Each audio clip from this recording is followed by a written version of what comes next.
So I would like to introduce you to my dear friend Yasmin Dabbous from Beirut, Lebanon, who is speaking to us from Lebanon. And I am wearing one of her beautiful pieces, which hopefully you can see and which she gifted to me. And we will have available online the address of her website for anybody else who's interested in her work. Yasmin started her life as a journalist, has a PhD in journalism, and worked as a professor before she launched her line of tribal art, which is called Kinship Stories. After getting a degree in textiles design at Fashion Institute of Technology in New York, she returned to Beirut and established Espace Fann, Fann, and that will also be in the chat. A creative studio offering university level art education at affordable rates. So I am very pleased to introduce Yasmin. Take it away. Thank you so much. I'm going to share my screen and please tell me if you see it. Just a second. Okay, here we go. And I need you to see this. Yes. Just a minute, the presentation is opening. Yes. Can you see my screen? Yes, that looks great. All right, and can you hear me well? If I cut, I apologize. I am in Lebanon. We don't have the most perfect infrastructure, but I will try my best. Okay, so good morning, good afternoon, and good evening, everyone. Since we are meeting online, I do have to account for all time zones in my greeting. Quite an appropriate way to start my talk about connections. My name, as Suzanne said, is Yasmine Dabbous. This is me over here. And I am a visual culture artist and researcher from Beirut, Lebanon. And as Suzanne said, I am the founder of Kinship Stories, a line of tribal adornments that tell stories and celebrate cultures, as well as Espace Fann, a creative studio based in my capital and offering art courses that empower women and heal my community. My community needs a lot of healing. I want to start first and foremost by thanking the Ward family for having me today. A big thank you to the dear Suzanne Weltman and Kelsey Wisconsin, and to all the members who planned, organized, and promoted this meeting. It is very fitting to have this year an annual meeting focused on connections. It's been indeed a lonely year for everyone. A virus that measures less than 150 nanometers brought the world in its entirety down to its knees. Curfews, lockdowns, travel bans, social distancing, and facial masks have become the new norm. Around the planet and across cultures, communities, social strata, genders, and affiliations, people have longed for a smile, a hug, a meaningful face-to-face discussion, or even a casual chit-chat with the neighbor. In every calamity, however, there is opportunity. And if COVID-19 can teach us anything, it's how much we need each other and how important it is for us as human beings to connect. But it's not just the pandemic. The world is polarizing. Violence is on the rise. Local and international conflicts abound. In my region alone, the Middle East, we have ongoing combats in Libya, Yemen, Syria, Iraq, Israel, and the Palestinian territories. Together, these conflicts have taken away hundreds of thousands of lives, displaced millions of families, and dashed many, many more dreams. Today, I stand here to tell you that we need to connect. We have to, for us, for our children, and for the earth beneath our feet. We need to connect beyond the color of our skin, beyond the countries we come from, the beliefs we espouse, the gender preferences we have, the amount of money that fills our pockets, or the parties we support. We really need to connect. Some people in this polarized world may argue that it's too hard given our differences, but in fact, it's quite easy. Trust me. All we have to do is go back to the most common denominator, as my math teacher used to say. The thing that unites us all, despite our differences, and in spite of extreme views here and there, is our humanity. We are all human beings, and we live in a tiny connected world. And for that, we have a lot to learn from textiles. Textiles, as you may all know, go back to the Neolithic period, before there were borders, visas, and other dividers. They came with the dawn of humanity as a basic necessity across cultures. They sheltered us from the elements and protected our privacy. Soon, textile making grew around the world. It developed and thrived into rich markets. But what's really beautiful is that it grew in similar ways on different continents. Research shows that during prehistoric times, the Incas and the Aztecs of America produced fine woven pieces using the same techniques that the Egyptians of Africa used then. No contact, however, was traced between the two continents at the time. Isn't this telling? Textiles are indeed a human common denominator. Textiles have a lot to teach us. Let's take a look at weaving or knitting, the foundation of everything fabric. A solid warp is shed to leave room for a weft. The shuttle enters smoothly between the vertical yarns, and once the weft is beaten, a new piece of textile sees the light. It does not need knotting. It does not need effort. Two yarns of different color, texture, luster, and thickness connect to make a new whole. A new whole that keeps us warm, ensures our privacy, and projects our taste and our character. Textile is not merely an art or a skill or an industry. It is a lesson. It teaches us that the plain fabric is never as interesting as one with multiple colors. It tells us that adding contrast between warp and weft will make our work more attractive. If we are all the same, if we believe in the same things, know the same things, do the same things, how lifeless would life be? The most beautiful textiles, in fact, are the ones enhanced through cross-cultural exchange. The mixing of tie-dye with embroidery and tapestry making with tasseling and much more. Migration and, more importantly, trade routes have led to a fusion of motifs, colors, processes, and uses across communities and markets. They tell fantastic stories that fuse differences and discourse into one beautiful whole. The Silk Road, extending from Japan and China to India, Iran, Turkey, and Europe, is an extraordinary example.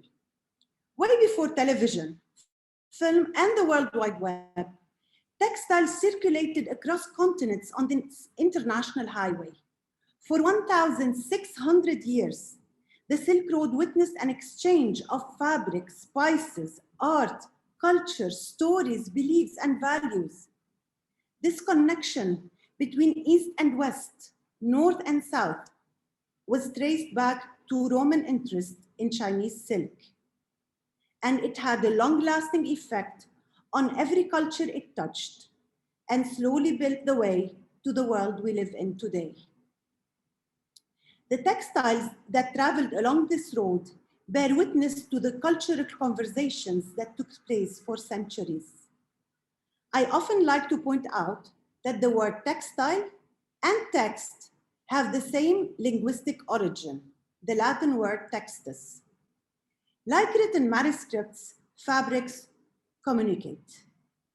They tell stories and provide extraordinary insights about the history of humanity.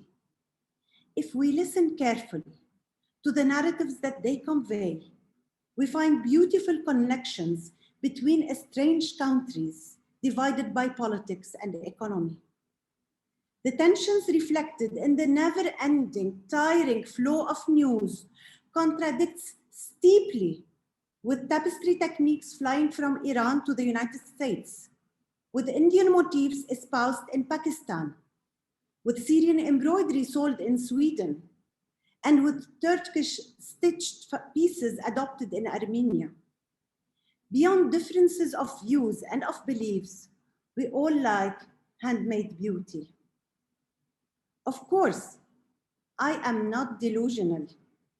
I know that the Silk Road carried stories, but that it also helped spread the Black Plague. I am aware that fast fashion is one of the world's chief polluters. I also know that the people who stitch and weave get paid fractions, while those who sell the garments make millions. The narratives that textiles convey are not always flowery and colorful, but more often than not, they tell stories about human connection, about love and need and longing. All we have to do is think about them, look more carefully, and we'll find them right there between the warp and the weft. As part of my line, Kinship Stories, I travel considerably and meet artisans around the world. We get to talk, we drink chai. I listen to their stories and study their skills. I also examine, from an academic perspective, the values they embed in fiber work. If I learned one thing during this journey, it's how connected we are as human beings. During my research of the textiles I've encountered, I found solid evidence of what Amalia Peck calls an interwoven globe. An interwoven globe. People joined by common roots, common journeys, or common interests. I keep saying this and I will say it again. We are all human. We have the same dreams, the same fears, and the same needs. We all want to love and be loved. We all pursue some form of achievement and appreciation. We all fear for our children, for our homes, and our future. We apprehend the unknown. We seek meaning. The meaning we end up finding may not be the same, but we all yearn with the same fervor. We are all human. And if you want scientific evidence of this, all you need to do is look at textiles. In fact, nothing expresses our common grounds as human beings better than the academic study of embroidery. During my work on Kinship Stories, I made so many extraordinary finds. I discovered, for example, that embroidery in most cultures covers a woman's headdress, her sleeves, the front of her shirt, and the center of her skirt. Literature traces these common embroidered sections to a universal desire for protection. Embroidered headdresses cover the hair, a magical concentration of life force for most cultures. Stitching on the sleeves metaphorically reinforces a woman's ability to defend herself when she's attacked and pull her hands in front of her face. Frontal embroidery on the shirt protects the source of milk and life for newborns, while stitching on the skirt or the apron for that matter is a symbolic way of protecting the genitalia. Patterns may differ from Afghanistan to Palestine to Mexico, but this fundamental pining for protection is there everywhere. So let's listen to what these garments have to tell us. And let's realize how similar we are despite our differences. Indeed, we are all human. In fact, looking closely at embroidered fabric, I found multiple motifs replicated across cultures. The visual representation from a design perspective is not the same, of course, but the referent and the signified, as Roland Barthes would call them, are exactly the same from Vietnam to Turkey and beyond. Needlework shows us that we share common motifs, beliefs, and feelings across histories and distances, sometimes unrelated to one another. Let's take the sun, for example. The great Suzanis of Uzbekistan, like the one here on the left, have a sun motif in their center. These large, beautiful hangings, which serve as dowry pieces, celebrate the daily rebirth of light. Meanwhile, traditional costumes of Siwa, like this one here on the right. Siwa, I may remind you, is an oasis in the northwestern end of Egypt. These garments honor the life-giving rays of the sun.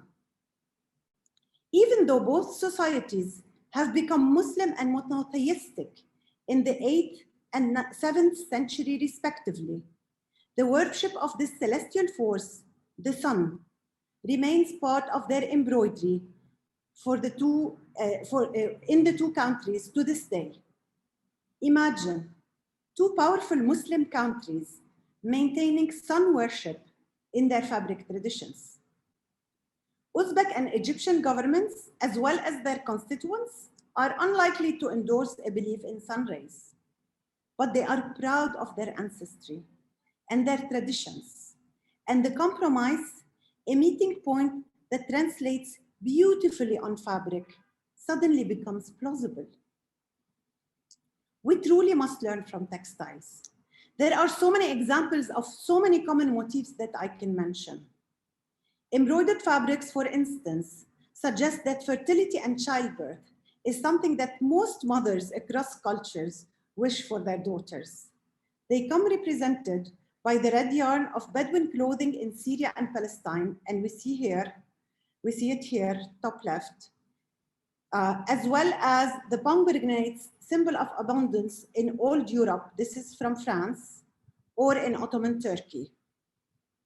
4 different fabric sources from 2 different continents, reflecting universal hope. Can't we all learn from that? I think we can. But we have to look closely and look beyond first-level differences. The evil eye, for example, is a beaded amulet. You see it here on the left, from Afghanistan. In Egypt, it is a glass blue bead. And in India, it is an embroidered mirror. But doesn't it reflect all over the world this fear of the unknown? This desire to protect oneself? I remember the tiny blue bead that my mother made me wear as a child. She attached it with a tiny gold pin to my undershirt, hoping that it would shield me from harm. Isn't she doing the exact same thing that a woman from the Balkans does when she embroiders her daughter's shirts with flowers and lozenges? We are all human, and we want the same thing. We just have forgotten about that. Take a look at this necklace. It gives an impression of a uniform whole. And yet, it comes from 8 different countries and 3 different continents. From what I see, I cannot tell which is which. This is the message I wish to send through my Kinship Stories necklaces. Fabric has a lot to teach us about universal connections. Embroidery in particular is practiced by men and women alike across different social strata. In this sense, it is equal and democratic. Yes, of course, the more privileged often embroider leisurely projects. They make art to be hung on the wall or brooches they can wear, while the less fortunate, on the other hand, may be stitching to feed their children and attend for their needs. They take commissions to survive, but instead, they find themselves thriving financially and mentally. This democratic side of embroidery, which does not require more than a hoop, a needle, and few threads, makes it an optimal channel for healing and empowerment. In my part of the world, where displacement and poverty abound, women built for themselves a present free of fear and a future free of need. Using embroidery, knitting, and crochet, as well as weaving as an arm against war, they were able to stitch their lives together. Textiles for them became a shield, a cover that no one else would grant them. Through the long yarns of the war, they connected with the lost homeland. The movement of the hook gave them a meditative break from the world. And through the embroidered products they made and sold, they sheltered themselves and their families from poverty, even if modestly. As part of my line, I employ Syrian refugees from the camps of Beirut. With their consent, I also do research about the impact of textile work on their lives. The research is not published yet, but hopefully one day. It's not published yet, but it does tell me something already. And I have few comments to share with you right now. Many of the women I talked to ended up at the camps only with parts of their families or no family at all.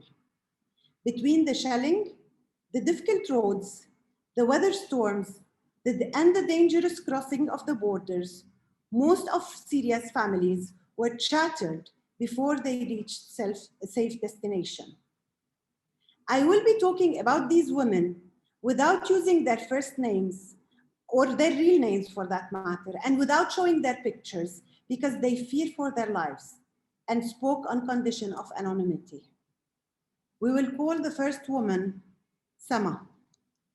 Sama is a woman in her 30s who lost her daughter while leaving Syria. She cried when referring to the little girl during the interview. Her eyes, all along, had the stare of an old, lonely woman, drained, traumatized. But when Sama discussed the embroidered dolls she worked on, her face lit up. The pronoun she employed throughout the interview shifted from the singular I to the plural we when she talked about textiles. I verified this linguistic change with other interviewees. Same shift. Even though most of them worked from the privacy of their tiny homes in the camp, they all employed the pronoun we when referring to textile work. From a research perspective, this is an important finding. It suggests that the loneliness that these women feel in the camps melts away during the meaningful act of stitching, leaving room to a community of embroiderers joined by colorful threads and beautiful motifs. Some findings were more overt. I will quote another woman I interviewed. I will call her Muna. When I asked Muna whether embroidery work changed her, she said, and I quote, and of course this is the translation from Arabic, quote, "In one sense, it didn't change us at all. I still take care of all my responsibilities. I do not neglect my family. I work here and I work from home. I embroider as I review my daughter's studies. I supervise her as I work. So it didn't take anything away from my family. But in another sense, it changed us a lot.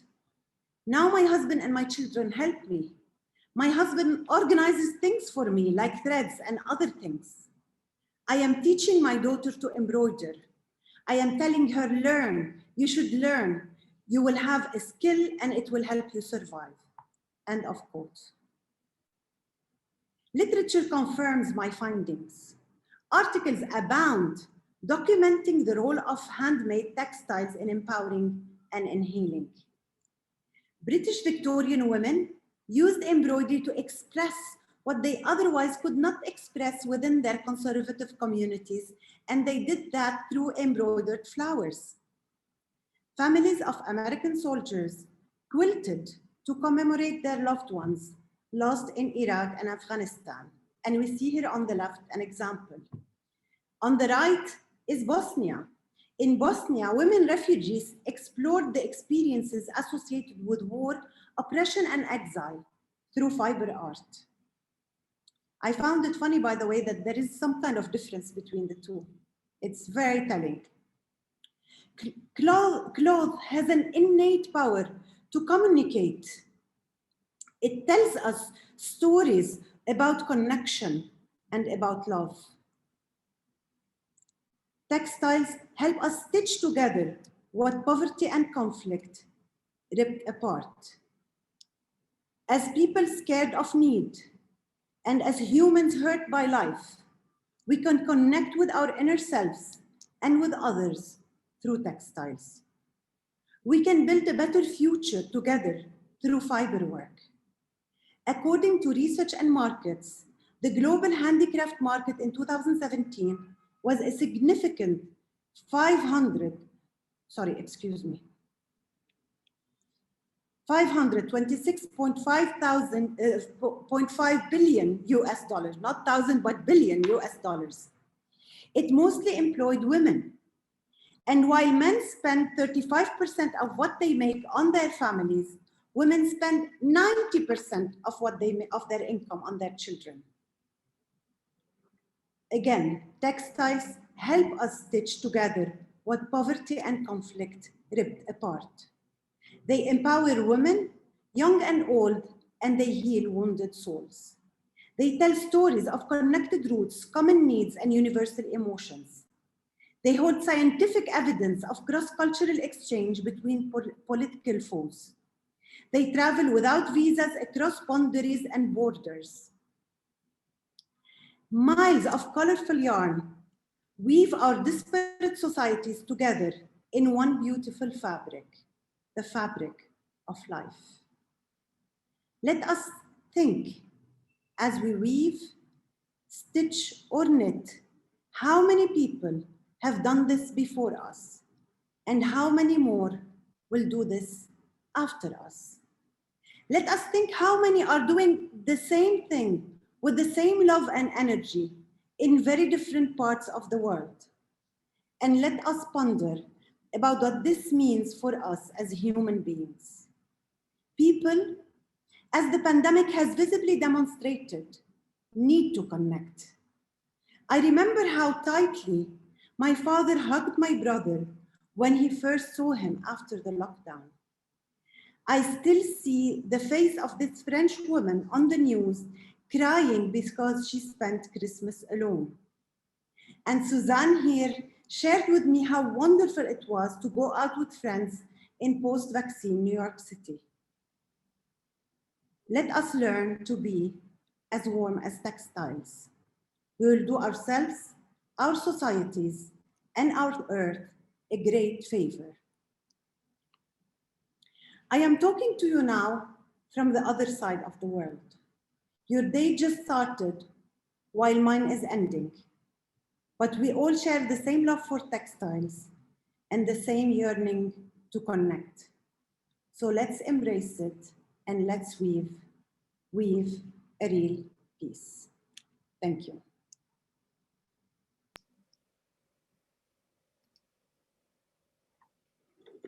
Yasmin, thank you so much. That was incredibly inspiring. Thank you. There are a few. I am ready to take any questions if you want. We have a few questions in the chat or in the Q&A. I can read them to you, Yasmin, if you like. And anyone who would like to ask additional questions, please feel free to enter those in the Q&A. So I'll just go down the list, Yasmin. The first one says, was the photo of the large floor-to-ceiling weaving from Wisawasif Art Center, Egypt, maybe? Yes, yes, it was. It's Wisawasif Center. Yes, I love it. And someone is also asking, will you show us the textiles behind you? They look amazing, and thank you for your touching and inspiring message. Thank you. I had these are. I mean, this is textile on canvas. It's a collage. These two are paintings. I made them, but they're just my hobby. My hobby is painting. My job is weaving and embroidery. Wonderful. Okay, Mary Joan is reminding us that you have 2 brooches in the auction and wondering if you can tell us a bit about the story behind them.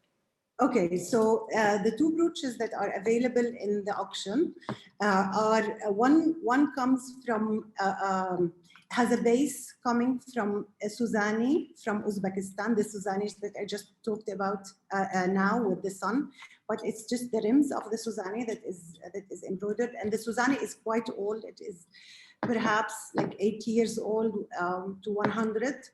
And on top are pottery little birds from Mexico, from the Oaxaca region, Oaxaca city. And the second one is shaped like a hamsa, which is it's like the protective hand. It's very common in the Middle East among several communities, including Muslims and Jews, by the way. So it's all over the place in the Middle East, and it is a protective sign. Usually it's put on the at the door of the house, or you wear it as an amulet or things like that.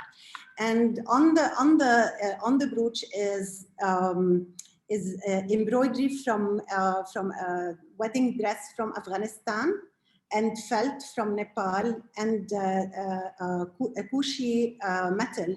The Kushi are tribe from Afghanistan also, and they roam across.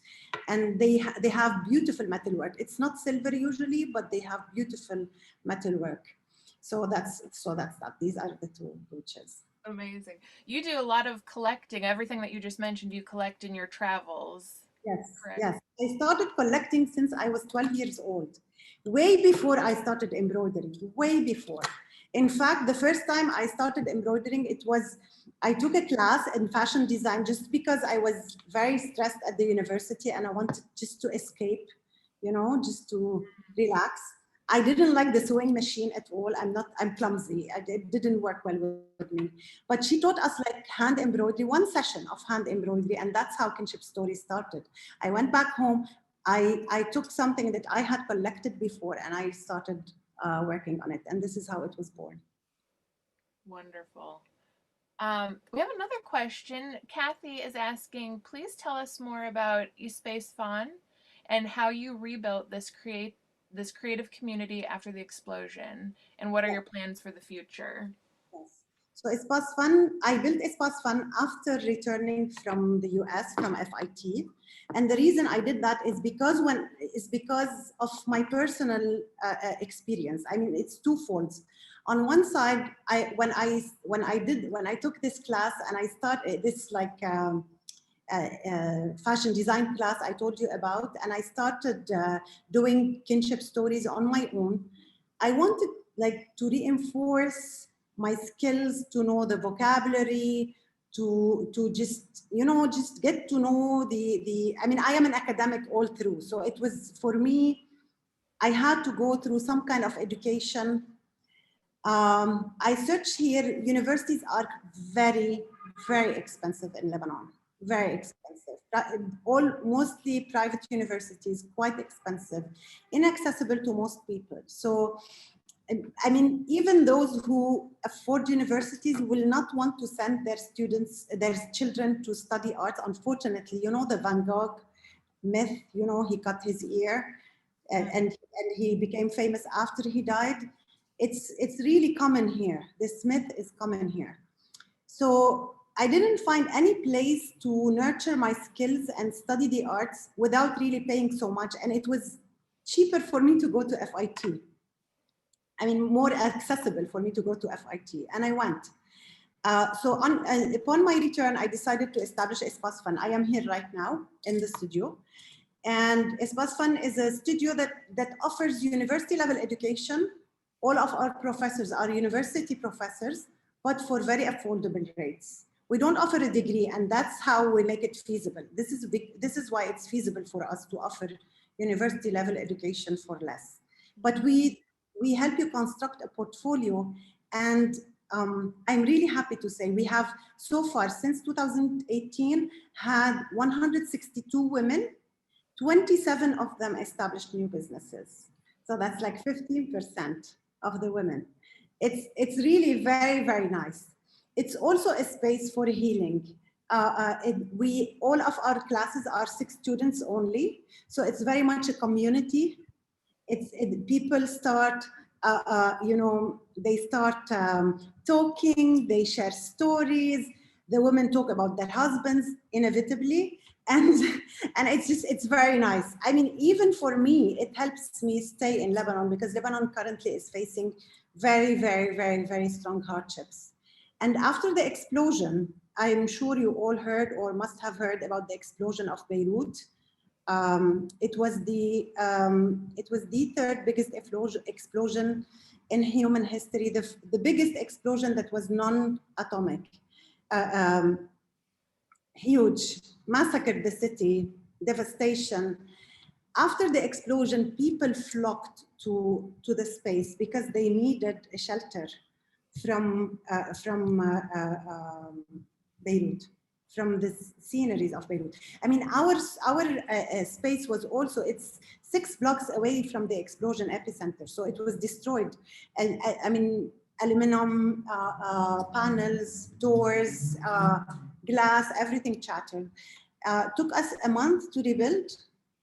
After this month, people flocked. They came really seeking to forget, but they stayed to make businesses, which is amazing. Wow. And Elena did just share the direct link for the website for Espace Fann in the chat. So hopefully people will visit the website and be able to learn more.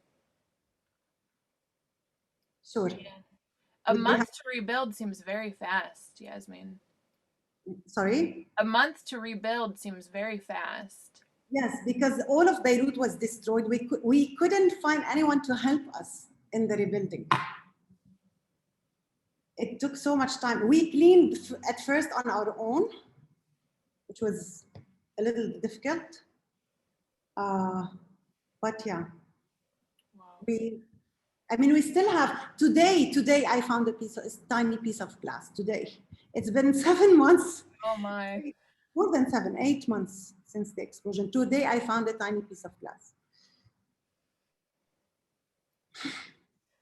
Wow. Yeah. Okay, I have a few more questions have come in. Susan would like to know, when are you leading a warp tour of Lebanon? Whenever you want, Susan, just come. Lebanon now is very cheap, by the way, for everyone from the outside because we have a severe economic crisis and our Lebanese pound is devalued. One Lebanese pound was 1,500, $1 was 1,500 Lebanese pounds. Now $1 is 15,000. So it's times 10. Your money makes times 10. So it's very nice to visit right now. Actually, it's safe. It's not unsafe. It's safe, but it's the economy that's very difficult. Phyllis says she just noticed the Structo loom behind you, and she's asking, what is its story? Its story is, when I came to Lebanon, I expected to find looms here to teach my students weaving. I knew that weaving was, had dwindled in Lebanon. We had a center of weaving in the Bekaa Valley called Fekha. I couldn't find any loom here, not one. I mean, I found two, I mean, to be exact, to be accurate, I found two looms, one in a small Armenian community in Bush Hamoud and the other in Anjar. I mean, two areas, two looms, old, table, huge. I couldn't find any table loom, any structural loom, nothing. So I bought this one with me in my case from the US. I bought it on eBay. Can you imagine? I couldn't find anything here, and I'm happy to say now that I'm working with a carpenter from Beirut, local carpenter, who's making table looms, not structural looms, but table looms. And we have like made so far like around 30 looms for our students, and they bought them and they keep weaving. And it's amazing to start this again. You know, I had to explain to him like, why should there be no differences between like, what does it matter? And I'm like, it matters. That's great. So you helped him with the design, obviously. Yes. Wow. Okay, let's see. I'm going to try to get to as many questions as we can while we have time, and any that we run out of, we'll try to send to you, Yasmin. If we don't get to answer all the questions, I'm going to write down my email, and please feel free to email me. I'm going to write it to attendees and panelists alike. So that is Yasmin@gmail.com. Thank you. That's wonderful. This is a very good question. Kathy says the embroideries you showed were beautiful and provided an important weave for the women. What is the outcome of their work? Usually these embroideries are sold to designers. They're commissions by designers and they're sold to designers who then employ them in their garments. I mean, just the idea of fair trade, a very similar structure is happening here, especially with the refugees. They work through organizations. These organizations handle the connection with the designers. The women are scared, so they don't necessarily interact with society outside the camps. And so it's through the organizations that the connection happens. And the women get their share, and then the designer can also, you know, promote this work also. I mean, we have had since the return, since the advance of Syrian refugees to Lebanon, we've had a kind of a small boom in embroidery.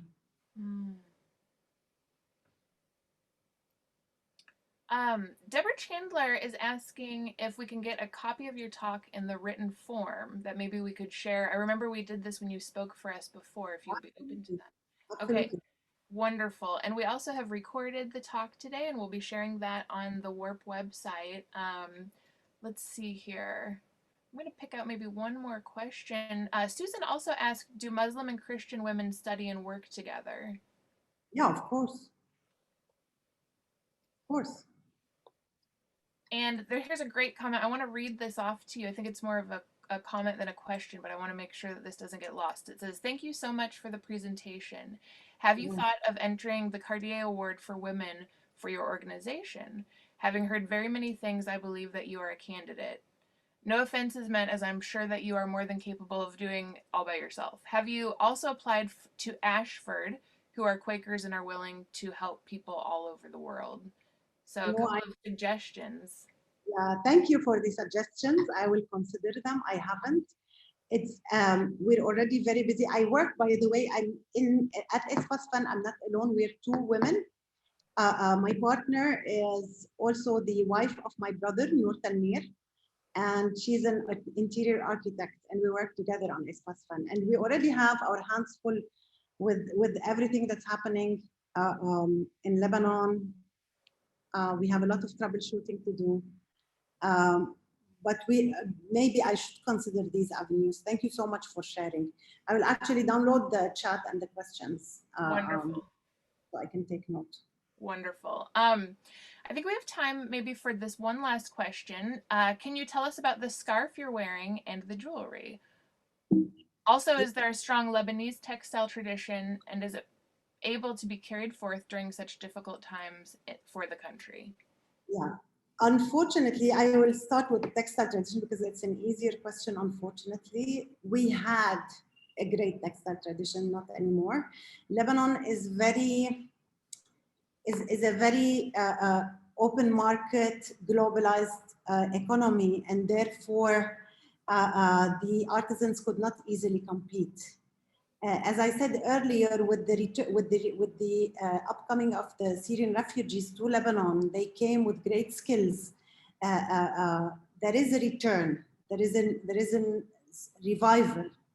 There is also a return because of places such as ours, because people are seeking healing in textiles, and therefore we have people who, like me, went from journalism to textiles. We have several, I mean, from the top of my head, I can remember 20 people like that. So we have a return. It's still at the beginning, but it is there. Unfortunately, before that, nothing much in textiles for the last maybe I don't know, 60, 70 years. The other question about this scarf or the scarf? I'm not sure. Okay, so both are Indian. I am sorry to say, but this I bought from ABC Carpet and Home in New York, and it's not an. I love ABC Carpet and Home, but it's not an exciting story. And this is from India. I got it during my travels to Delhi, Agra, Jaipur, and Udaipur and Pushkar. It was a very nice trip. I did 2 trips to India.